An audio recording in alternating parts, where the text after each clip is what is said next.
కూడా మనకు తెలుస్తుంది. ఇంతవరకు ఒక్క డెవలప్మెంట్ ప్రోగ్రామ్కి కూడా ఒక కొబ్బరికాయ కూడా కొట్టలేదు. అట్లా ఉంది. ఎందుకంటే ఫండ్స్ కూడా రిలీజ్ అవ్వట్లేవు. సో ఇవన్నీ చూసిన తర్వాత అందరు కూడా చదువుకున్న వాళ్ళు కూడా అందరు ఎడ్యుకేటెడ్ పీపుల్ కూడా ఖచ్చితంగా పాలిటిక్స్లోకి రావాలి. అండ్ బీఆర్ఎస్తోనే అభివృద్ధి సాధ్యం అవుతుంది అని ఒకసారి అది అందరికీ అర్థం అవుతుంది ఆల్రెడీ. సో అందుకోసమనే నేను బీఆర్ఎస్ పార్టీని ఎంచుకున్నాను.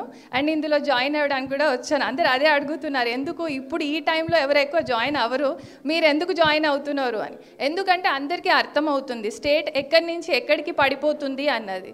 సో అందరూ కూడా ప్రతి ఒక్క వృత్తిలో ఉన్న వాళ్ళు కూడా పాలిటిక్స్కి రావాలి.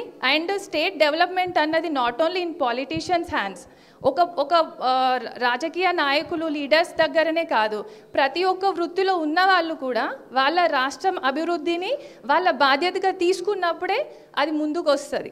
కాబట్టి అండ్ బీఆర్ఎస్ పార్టీతోనే మనకి అభివృద్ధి వచ్చింది అన్నది మన అందరికీ తెలుసు. సో నేను ఇంకా చాలామంది కూడా ఒకవేళ ఈ స్పీచ్ విన్న వాళ్ళు ఎవరికైనా నేను చెప్పేది అంటూ ఉంటే ఒకటే, అందరూ కూడా రాజకీయాలలోకి రండి. ఏజ్, వాళ్ళ ప్రొఫెషన్ అవన్నీ చూసుకోకండి. ఎందుకంటే ఏ ఏజ్లోనైనా ఏ ప్రొఫెషన్లోనైనా ఎవరైనా రాణించగలుగుతారు మనం హార్డ్ వర్క్ చేస్తే. కాబట్టి అందరూ కూడా రాజకీయాలలోకి రావాలి. అండ్ ఇప్పుడున్న పరిస్థితుల్లో మన స్టేట్కి న్యాయం చేయగలిగింది అంటే మాత్రం బీఆర్ఎస్ పార్టీ.